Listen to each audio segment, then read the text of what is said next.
Okay. The award for the biggest WTF show of the spring 2023 anime season has easily gone to the Marginal Service, at least so far. I mean, something else that I'm gonna watch will end up taking it over, but for now, it's the Marginal Service. The show that had the most mystique as to what the heck is it gonna be. A series where all we got was key arts, some trailers that gave us some hint as to what it was going to be, some hints of it being some sort of Super Sentai type of show. I mean, the key art just gave us the indication it was going to be about a bunch of bachelor party strippers. I don't know. It had no synopsis, nothing to go with it. But now that I've watched the first episode, it is all very clear now. Spoilers for those that do want to go into it completely blind. Do so before you watch this, obviously, but yeah, it's pretty much a Japanese take on Men in Black. I mean, it's literally Men in Black. And mix in there, yes, the goofy Super Sentai, I don't know, weird bachelor party strippers or something. That thing. Anyways, it happened. It definitely goes up there as one of the weirdest first episodes in a long time, kind of with something like Akiba Maid War.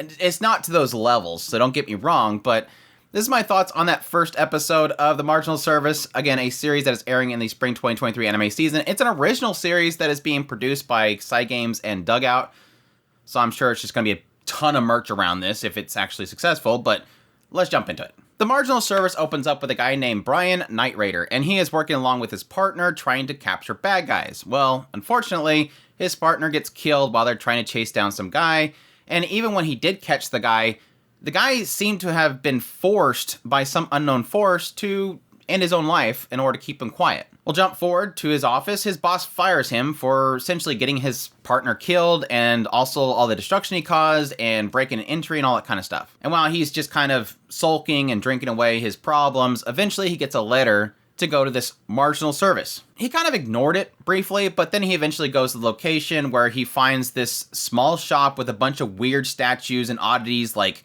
a Kappa statue and weird masks and stuff, and he's like, man, I knew this is a joke, I shouldn't have come here with a hangover, I'm leaving. But then this guy stops him, brings him in the back, and explains what the Marginal Service is. This is an organization that is funded by the government to go and find these borderlanders, which are essentially mysterious creatures of unknown origins. So yes, like your Kappa, your werewolves, your vampires, that kind of weird stuff that society acknowledges, but believes are myths. So it's that whole idea that, yes, we didn't create these concepts. They're in the world. It's just some person seen it at some point and made a big deal out of it, but nobody believed them. But these creatures live side by side with humans peacefully. But yes, some break the rules and do bad things, so the Marginal Service is supposed to go out and capture them. Or nuke them, as we find out at the end of the episode. But yes, obviously Brian doesn't believe him, but immediately the guy hits this button and they go dropping straight down into their little lair down below where he ends up meeting all these individuals that are part of the Marginal Service. But yeah, as Brian is once again like, I don't want nothing to do with it, you're all crazy, and goes to leave, he ends up bumping into one of the members who has some evidence that there is this drug being distributed. This drug that has ties to Aztec rituals that, yes, kind of triggers a little bit of thought process in Brian that this guy that ended himself, that got him fired, possibly was on some sort of drugs. So he suddenly wants to get involved. They end up going to a nightclub where they're trying to find if one of these borderlanders is distributing this drugs. And yes, Brian ends up spotting his boss, who just happens to be distributing the drugs. They end up getting a fight with them, and end up going outdoors, and eventually they get into this little construction area where it turns into this big old monster, and all of the Marginal Service show up and start blasting the heck out of it until they finish it off with a gigantic rocket. Yeah, the coup de grace, apparently, at the end of every single fight is to just nuke it with a big old missile. At least that's what I'm getting from there and the OP. And yes, each one of these Marginal Service members all seems to have like a quirk to them. Like Candy Heart, she's the mechanic. You have Dexter, who's the muscles. You have Kuga, who is the doctor. Each of them would have their own little quirk and their speciality. And yes, they are now bringing in Brian to be a part of the members. They also get into the fact that Borderlanders themselves seem to have different traits that you need to keep in mind.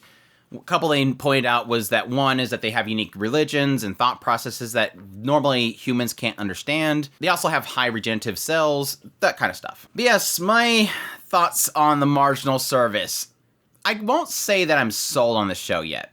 It's kind of one of those things where I think a lot of my anticipation for the show was in the fact that they released no information about it.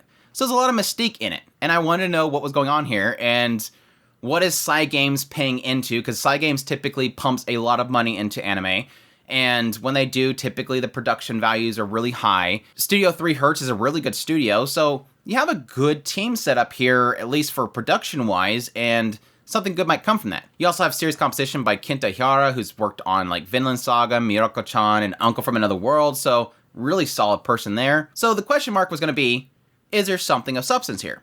And yeah, the initial impression is this is pretty much a Japanese anime Super Sentai that has a lot of inspiration from Men in Black.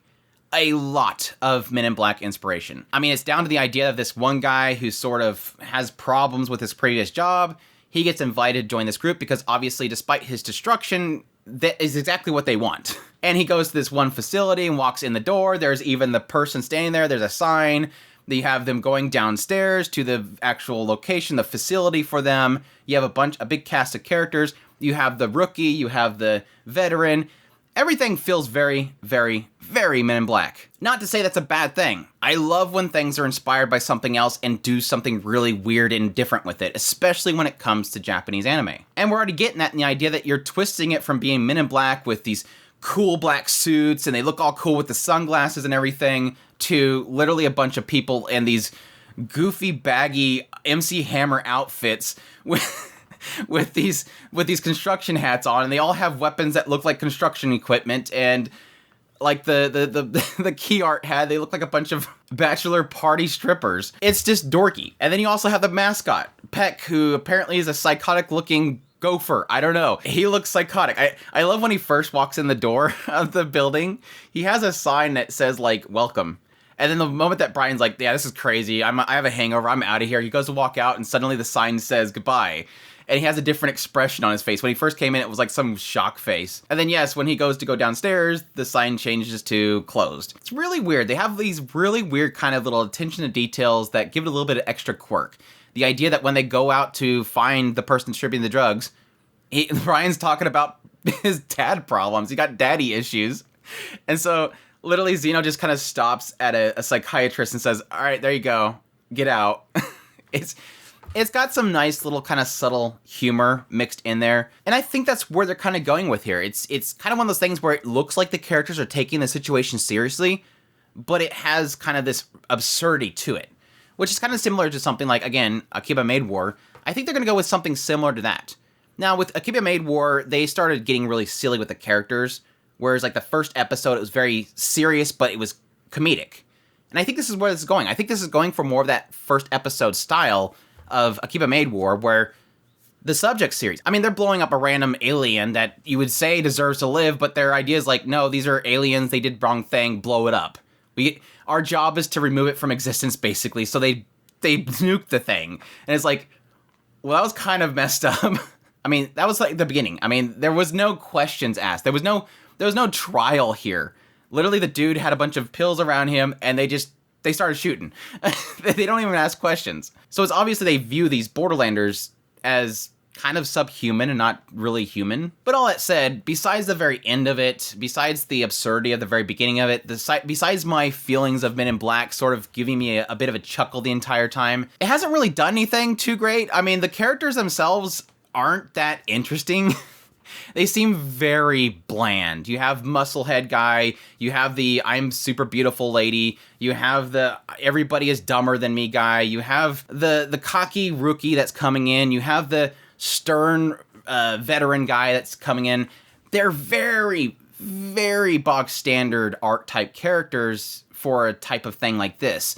So the first episode literally is just a setup. If this will continue to be entertaining is going to be the massive question mark. Again, my mystique and my excitement for coming into episode 1 is now gone. What will they do from here is going to be the massive question mark. And I don't know, I'm kind of predicting it's going to fall off from here. I don't want it to, but I really do feel like episode 2 is just going to be the same thing, and it's going to be that way for the rest of the show. I guess because I have zero expectation, because I have no source material, I have no idea from source material readers how good it's going to be. Maybe that's what's giving me hesitation here, but I really don't. I just have a feeling this is going to tank after this. But we'll see. Set expectations really low. Be surprised. That's my motto. Always have low expectations and be surprised. So we'll see if episode 2 could do something interesting. Goofy prediction, he sort of mentioned the idea that his father disappeared 5 years prior, and that's why he joined that service, so that he could find out where his father is, and he figures he got himself arrested for drugs or something like that. His father's totally going to be one of these Borderlanders, and because they kind of had this whole moment where when he first came in to see everybody, he's like, first off, you guys are human, right? And they're all like, well, I have like inhuman beauty and blah, blah, blah. And he's like, well, yes, we're all human, more or less. It's like, I wonder if it's a possibility that every single one of them is possibly part Borderlander, but I think Brian is going to be part Borderlander. I think his dad's probably going to be involved somehow. He's going to be a Borderlander. His wife was a Borderlander.